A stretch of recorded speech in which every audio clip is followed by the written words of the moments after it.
We're at the top of the hour. We're very pleased to present Elliott, soon to be Dr. Elliott P. Brooks. He is located at the Cecil Lab at the Barbara Davis Center for Diabetes, University of Colorado Anschutz Medical Campus. And he's a six-year PhD candidate, as I mentioned, in the lab of Dr. Lori Cecil. And his thesis work aims to uncover the roles of the transcription factor NKX2.2 in regulating the cell-specific gene expression in pancreatic endocrine cells. He plans to defend his thesis early summer 2024, and before graduate school, his interest in the mechanism of transcription factors and gene regulation began in the lab of Dr. Charles Kimmel in the University of Oregon, and then the lab of James Nichols at the University of Colorado Anschutz Medical Campus. However, Elliott's time in the Cecil Lab has precipitated a commitment to studying gene regulations, specifically in the pancreatic islet, and he's enthusiastic about continuing his career investigating the regulation of gene expression in diabetes islet biology, and is already applying for his postdoc fellowships and labs nationally. Outside of the lab, he likes to play guitar, hike with his wife and dog, and learn about world history. Welcome, Elliott, and we're excited to hear more about your talk. KLF4 and NKX2.2 cooperate to regulate pancreatic alpha cells. Well, thank you for that introduction, Monica. It's really great to be here, and I'm honored to be able to give a talk for the Sugar Science. And so today, like Monica mentioned, we're going to dive into alpha cells a lot. And I have been spending a lot of time thinking about the identity of alpha cells. Let me go. So in the Cecil Lab, let me also get the laser pointer going. Great. Beautiful image. Yeah, thank you. In the Cecil Lab, we think a lot about the islet cell identity, and that means the beta cells, which will be in purple for the rest of the talk. And then, of course, they secrete insulin to lower blood glucose levels. And they're the most well known for their role in diabetes. But alpha cells are also really important, and these secrete glucagon to raise blood sugar levels. And they are, there is a paucity of research on alpha cells, although a lot of labs and groups are starting to really understand their role. And so we're going to talk a little bit more about alpha cells today. Yeah, and for a long time, they've been considered sort of a sidebar to, exactly. The beta cell. Mm-hmm. Exactly. And we're finding out a lot more about their role in diabetes and such. And I'm going to go over some of those main points here in a second. Right. Right. So alpha cells are really important. They're the opposite function of the beta cells, right? They raise blood sugar. And alpha cell identity is really important, and the maintenance of such is also extremely important. So when I say alpha cell identity, I mean alpha cell specific gene expression. I mean glucagon expression. Low glucose sensation, the secretion of glucagon, as well as non-glucose stimulators of cell function. And importantly, every single one of these factors is affected in diabetes, but you don't really have to take my word for it because there's a lot of great research on it. So Basova et al. Found out that in alpha cells with type 1 diabetes, the alpha cell transcription factor MAFB was significantly downregulated, as well as the alpha cell master regulator ARCS. But the beta cell transcription factor NKX6.1 was actually increased in alpha cells with type 1 diabetes. But looking at the transcriptome of these diabetic type alpha cells, we see that there is a myriad of genes where their transcription is being dysregulated, especially a lot of really important transcription factors like NKX2.2, IRX2, MAFB, ARCS, but also not just the expression profiles of these cells is changing, the identity as a whole can change.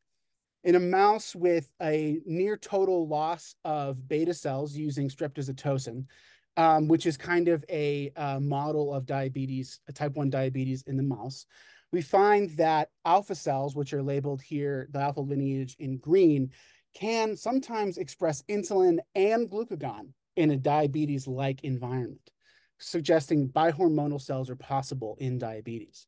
Can you unpack that a little bit, Elliott, in a Sure. you know, sort of like they can do this, you know, in what setting? In what setting are they able to do Right. that? Like a pre-diabetes, a Mhm. mouse, human.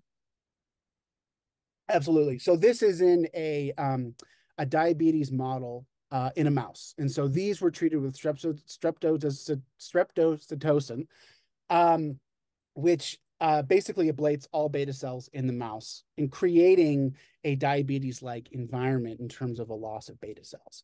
Got it. And so a beta cell less environment can cause alpha cells, their identity to start to change and start expressing insulin.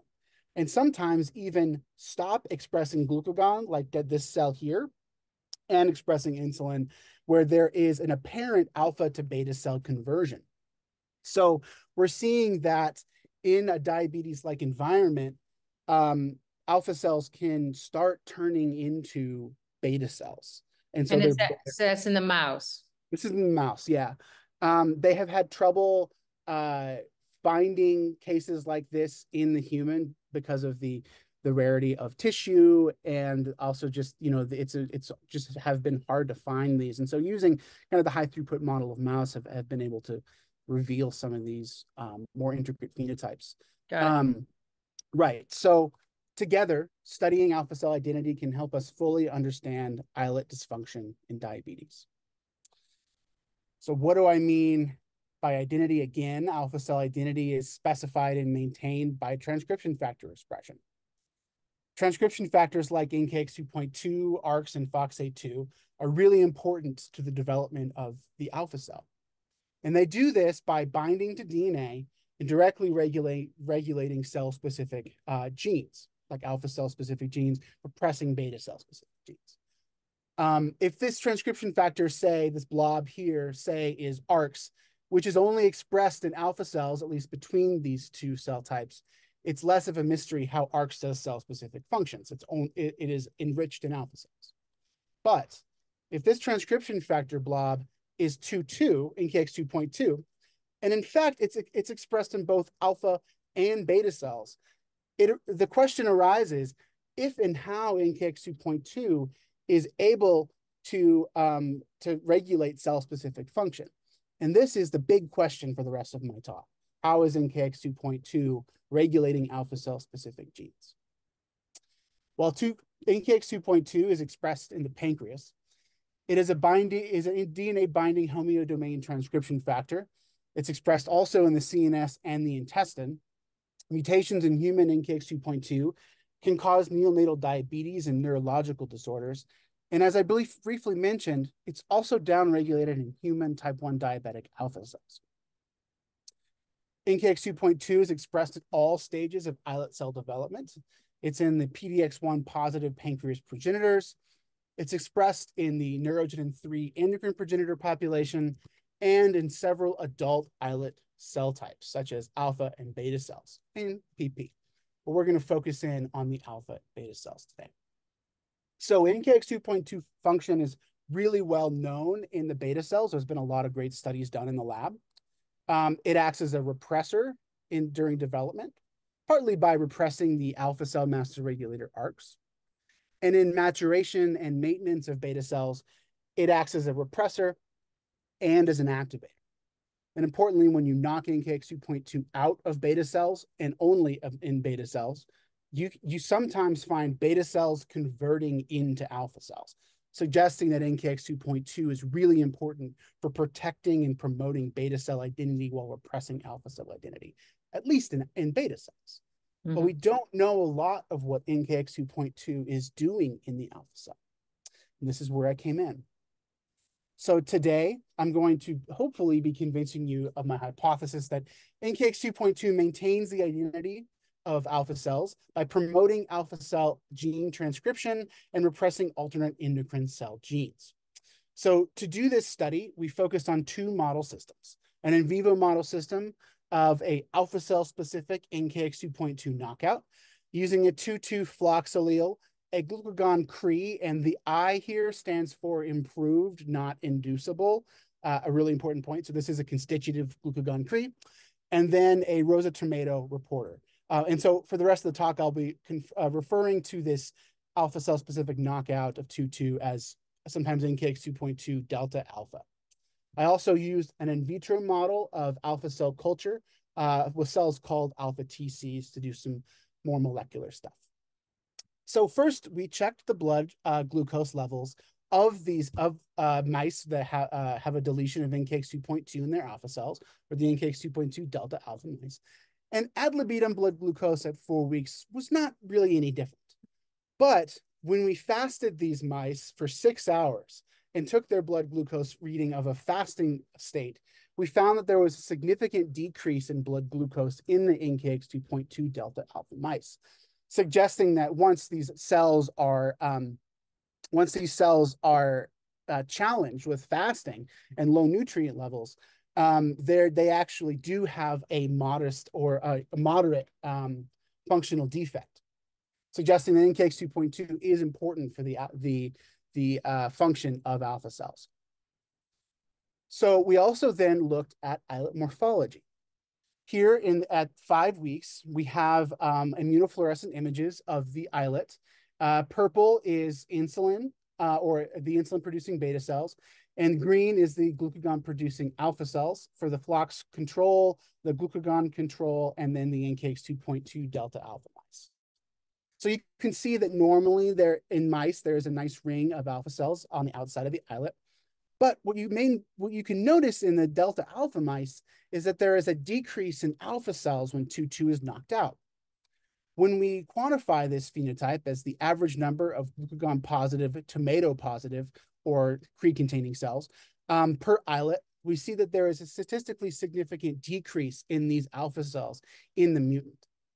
When we look at the mean glucagon expression area in these islets, we again see that compared to both controls, there is less mean glucagon expression in the alpha cell NKX2.2 mutant, overall suggesting that NKX2.2 is important for regulating the population size of alpha cells in the islet. We were really also interested in the hormonal identity of these cells and how NKX2.2 may play a role. So we looked at whether these cells may, the hormonal expression of these cells.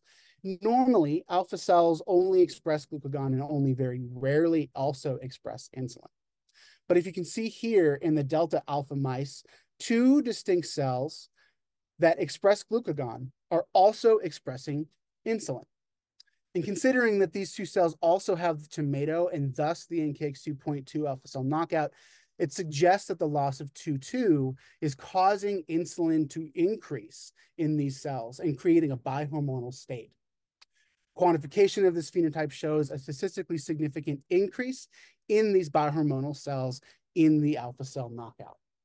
Elliott, quick question here. Of course. From Dario De Jesus, your control GCGI Cre shows 30% of tomato plus glucagon positive cells. Does it mean that this Cre is only targeting about 30% of the alpha cells? So let's see, is that must be from the last one here. No, so this isn't percentage, this is number of cells. Cells per islet. No, so this is like 30 cells per islet. So there's about 35 alpha cells per islet.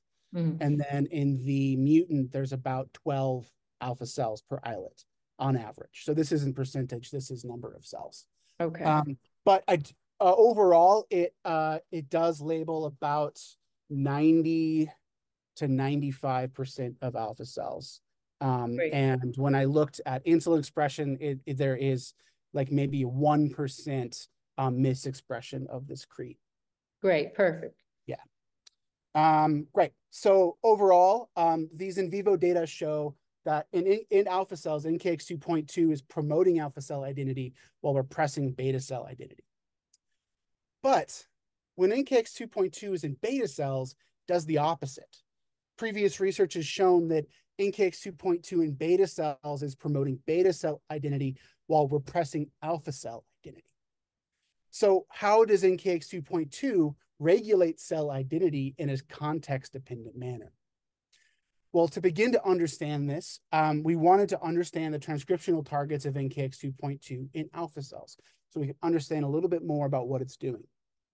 So we produced an in vivo NKX2.2 alpha cell knockout RNA-seq by taking Cree and tomato positive mice, dissociating the isolating the islets, dissociating those cells, back sorting for tomato positive alpha cells, and then sequencing separately the control and the mutant populations, and then doing a differential gene analysis to understand what genes expression change, what gene expression changes, in the mutant versus the control. So when we looked at all of the different differential genes and we labeled them as potentially alpha or beta specific cells using the really well-known housing data set of cell-specific expression, we found that in the alpha knockout, there are a large a large fold increase of alpha cell specific genes were being downregulated by the NKX2.2 alpha knockout. But then also a large fold change in enrichment of beta cell specific genes were being upregulated, suggesting that in alpha cells, NKX2.2 is activating alpha cell genes while repressing beta cell genes. But when we look at the NKX2.2 beta cell knockout RNA-seq that was previously published, we see the opposite. We see that beta cell genes are now being downregulated by 2.2, and alpha cell genes are being upregulated by 2.2. So we're getting the opposite thing in beta cells. NKX2.2 is repressing alpha genes while activating beta cell genes, suggesting, go ahead. Oh, go ahead. Finish your thought there. Oh, I was just going to say, suggesting that NKX2.2 context-dependent regulation is specific to alpha and beta cells. Yeah. I was just going to say, obviously there's sort of this like, alpha and beta cells in human are in close contact. Yeah. And is there any other model system where cells that are sort of like kissing cousins or in close contact like this experience, contextual and operational changes that mimic this? That is a really fantastic question and something I haven't thought about. I do know that NKX2.2 itself is expressed in other cell types. It's expressed in neurons. It's expressed in intestinal L cells, and it has different functions there. In fact, a recent paper from the Sussa lab has shown that one of its domains is actually has specific function to the brain versus the endocrine system. I would imagine that a good place to look. If you could see like, paired cell types in the nervous system where this actually occurs, that would be very cool. Right. Maybe excitatory versus the repressive neurons or something like that. Something that like do opposite functions in a way. They respond to different neurotransmitters, but have similar transcription factors. I don't know. That's a really fantastic question. I think that this is a big question, not just for the pancreas, but for the whole system, how the body co-opts the same tool to do different things. In context. Yeah, it's really cool.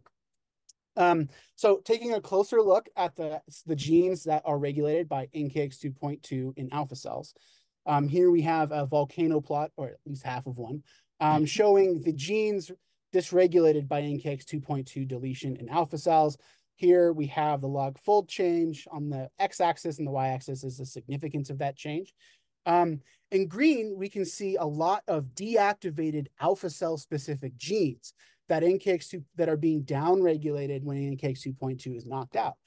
Really important genes like glucagon, MAFB, ETV1, and the really well-known proliferation gene, the amino acid transporter SLC3885. When we look at the other side of the plot, there are a lot of purple de-repressed beta genes that NKX2.2, when it's gone, are being upregulated. Important beta cell genes like MAFA, the prohormone convertase PCSK1, and the GLUT2 transporter are all being dysregulated by NKX2.2 knockout. And so overall, this suggests the importance of these cell-specific genes that 2.2 is regulating. So I really wanted to know how the different data sets, the alpha knockout RNA-seq versus the beta cell knockout RNA-seq, how those compare. And so I took the gene names of the differentially expressed genes and overlaid them between the two data sets.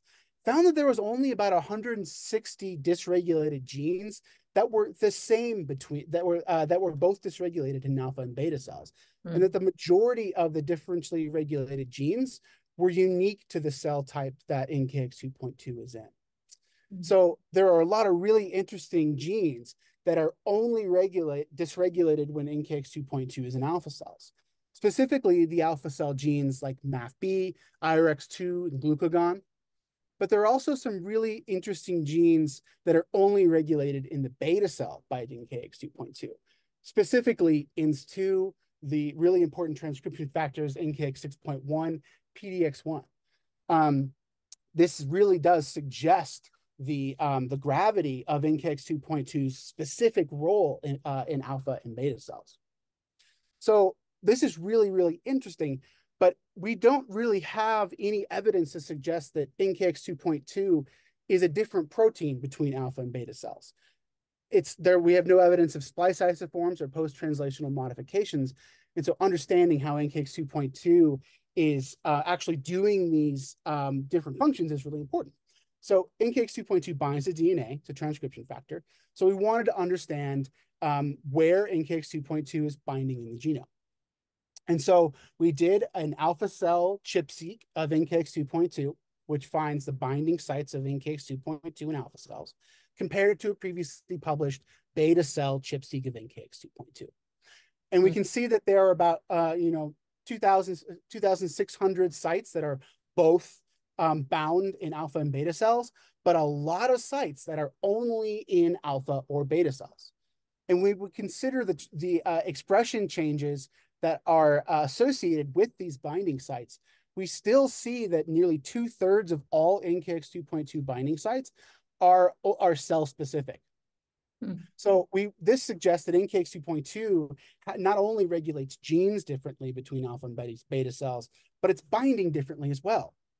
So we took a closer look at where these actual binding sites were.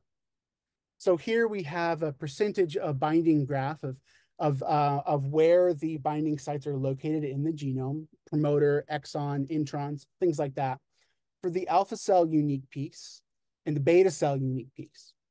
Pardon. So as you can probably see, right off the bat, there's a huge increase in promoter binding sites in the alpha unique peaks. Yeah. And it's statistically significant. But in beta cells, we see a significant increase in other introns in distal intergenic regions, suggesting that NKX2.2 also has cell-specific binding profiles. It has more promoter binding in alpha cells and more intron distal intergenic, potentially enhancers, in beta cells. So how is it actually binding differently? Like I said, we have no evidence to suggest that it's a different protein, different splice isoform between the two cells. So the main hypothesis here is that some cofactor is actually facilitating this specific binding of NKX2.2. We're really interested in potentially finding a transcription factor that is cell-specific, that is helping to do alpha cell-specific stuff. So in order to narrow down the field of potential cofactors that are transcription factors, we performed a TF motif search, which looked in the NKX2.2 binding peaks, and within that sequence looked for transcription factor motifs, which are the specific binding motif that predicts the binding of transcription factors, and then took the associated transcription factor and determined if any of those enriched motifs were associated with a transcription factor that was only expressed in alpha cells compared to beta cells. So we actually found 5 that were enriched. And so when we looked more closely and see how those motifs were enriched at promoters, introns, and distal intergenic sites in alpha cells, we found that of those 5, only KLF4 and ETV1 were highly enriched in NKX2.2 bound promoters, especially KLF4, which had the highest significance and the highest fold change enrichment at alpha cell promoters bound by NKX2.2.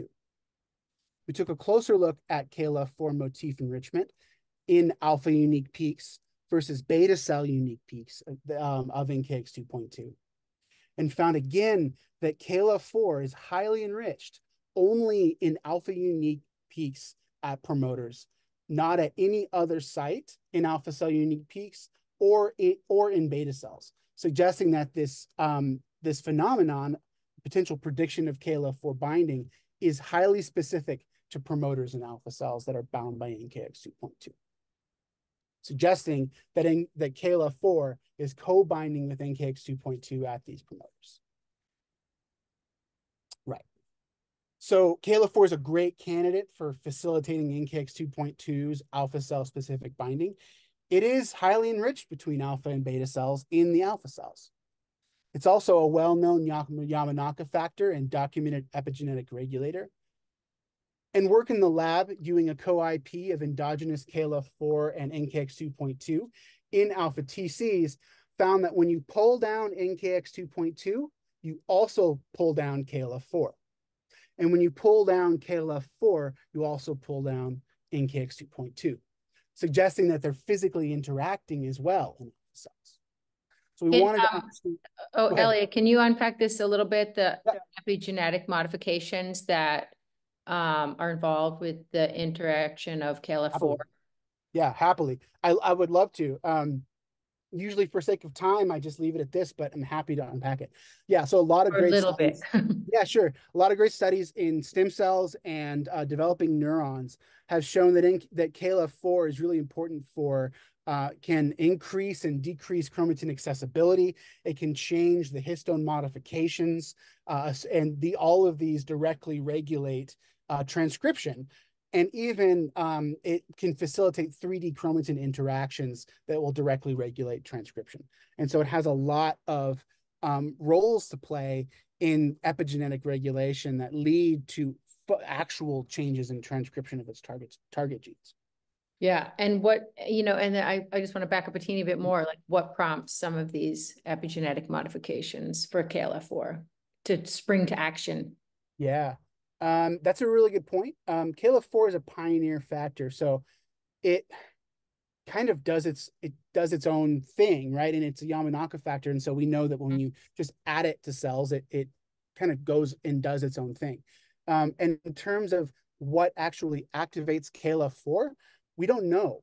It actually has to turn back on in alpha cells. It's not on during development. It's on in stem cells. It goes off during pancreas development, endocrine specification. And then once alpha cells are specified, it turns back on. We don't know why. Yeah, so that's what I was kind of getting at. Like what is prompting? Yeah, we don't know. And that's the thing is that, once you find something out, there's always the question, well, how did that start? Yes. So that's definitely an interesting question. I imagine that the lab will follow up on, but after I'm gone, likely. So we wanted to kind of interrogate KLF4's function in alpha cells a little bit more to see how it overlaps with NKX2.2. So using alpha cell culture, we did a KLF4 siRNA knockdown in these alpha cells to see how the chromatin accessibility and the gene expression change when KLF4 is depleted in alpha cell model. When we look at the changes in chromatin caused by KLF4 and then overlay those changed chromatin areas with NKX2.2 binding, we see that overlap is highly significant, significantly increased, suggesting that almost 30 or 40% of all open or closed peaks caused by KLF4 knockdown are occupied by NKX2.2. Suggesting that KLF4 is regulating chromatin accessibility at NKX2.2 alpha binding sites. When we looked at the gene expression changes caused by KLF4 knockdown, and then compared those to an NKX2.2 knockdown, we found that almost 400 genes were both changed in the 2.2 and KLF4 knockdowns in alpha TCs, suggesting that they are co-regulating almost 400 genes in alpha cells. When we look at those 400 genes using these heat maps here, 2.2 not RNA-seq and then the KLF4 RNA-seq, we see that the majority of these gene changes are changed in the same direction in the 2.2 and KLF4 RNA-seq, suggesting that they're regulating genes together potentially in the same way. Right. One of these genes that's really important to alpha cells is MAFB. And I've mentioned this before. MAFB is really important to the alpha cell maturation and the maintenance of alpha cells. So we're going to focus in a little bit more on MAFB here to kind of understand more about what KLF4 is doing with NKX2.2. So here we have the MAFB locus. We have an alpha TC NKX2.2 chip track in green, the beta cell NKX2.2 chip in purple. And so a peak or a spike in the track suggests a point of NKX2.2 binding. Then we have alpha and beta cell attack-seq profiles, and here a peak suggests open chromatin. So you can see that at the MAFB promoter, we have alpha cell-specific open chromatin and alpha cell-specific NKX2.2 binding at the MAFB promoter that is not in beta cells. We validated the binding of NKX2.2 at the MAFB promoter doing a cut and run binding assay and found that indeed NKX2.2 is binding at the MAFB promoter by this assay. But we also wanted to know if KLF4 was binding there because there is a KLF4 motif at the MAFB promoter. Using cut and run binding assays for KLF4, we found that KLF4 is enriched at the MAFB promoter, very close to NKX2.2. So together, this suggests that at the MAFB promoter, both KLF4 and NKX2.2 are binding to this open chromatin that's only in alpha cells, and they're both regulating or activating the transcription of MAFB. But in beta cells, we see closed chromatin at the promoter, and we don't see any binding of 2.2 or KLF4, and we don't see any transcription, leading to the hypothesis that KLF4 is facilitating alpha cell specific binding of NKX2.2 by co-binding. Or in beta cells, we don't see that. So this leads to the question, what happens when KLF4 is misexpressed in beta cells? Does it facilitate NKX2.2 in an alpha cell specific binding way in beta cells and potentially cause transcriptional changes that you would normally see in alpha cells? So to answer this question, we overexpressed KLF4 in a min6 beta cell line and compared it to an empty vector control. We then conducted differential chromatin accessibility analyses, differential gene expression, and NKX2.2 binding readouts. So we filtered down this data set to we looked at the chromatin changes caused by the KLF4 overexpression. We were really interested in sites where KLF4 overexpression caused opening of chromatin that overlapped with alpha cell specific NKX2.2 binding. But we were also interested in sites where KLF4 overexpression closed the chromatin, and that overlapped with a site of beta cell specific NKX2.2 binding. These two instances are hypothesis-driven sites that suggest that KLF4 is promoting a more alpha cell specific binding pattern of NKX2.2 by closing and opening chromatin depending. When we look at all of the chromatin changes that overlap with NKX2.2 binding, we see that 70% of those are correspond to one of these more hypothesis-based sites that suggest NKX2.2 being facilitated by KLF4. We take a closer look at those sites, specifically the places where chromatin is being opened by KLF4 and NKX2.2 is binding at that site, shown here. Openness of chromatin is shown here in a more yellow-orange site.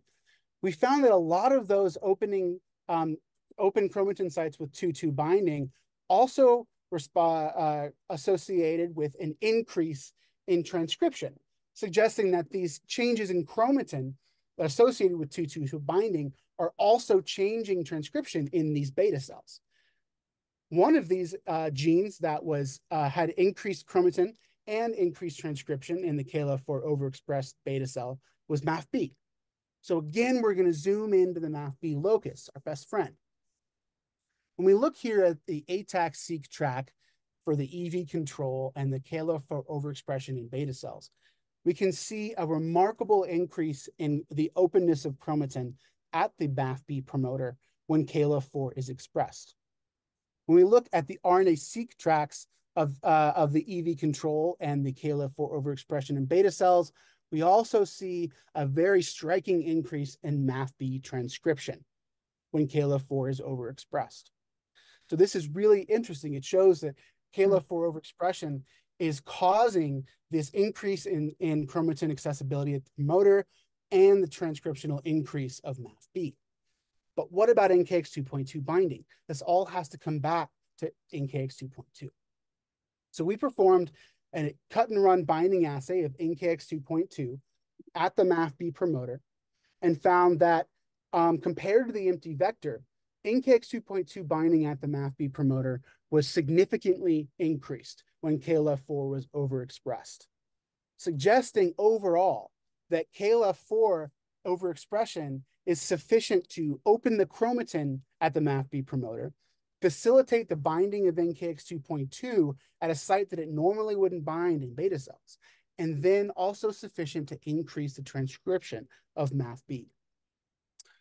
So in summary today, I've shown you that in alpha cells, NKX2.2 is important to cell identity and the population size of alpha cells. Molecularly, NKX2.2 activates alpha cell specific genes and represses beta cell genes by directly binding to DNA. And it does this, but with an increase in promoter direct targets. And we hypothesize that this increase in this change in binding that's alpha cell specific in part is due to KLF4 facilitation. And we think this because at the MAFB promoter, NKX2.2, KLF4 bind together and both activate MAFB transcription in alpha cells. But in beta cells, they do not bind there, and the chromatin is closed and there's no MAFB transcription.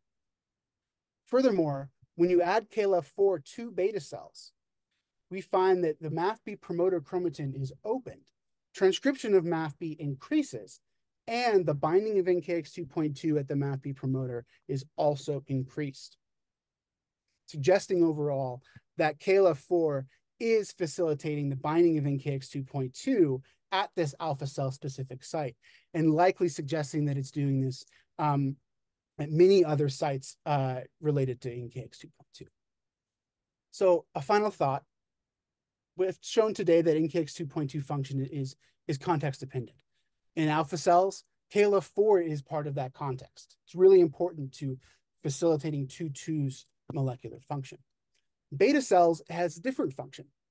And we don't know a lot about what that context is, although I have some really great evidence to suggest that it is PDX1 and NKX6.1.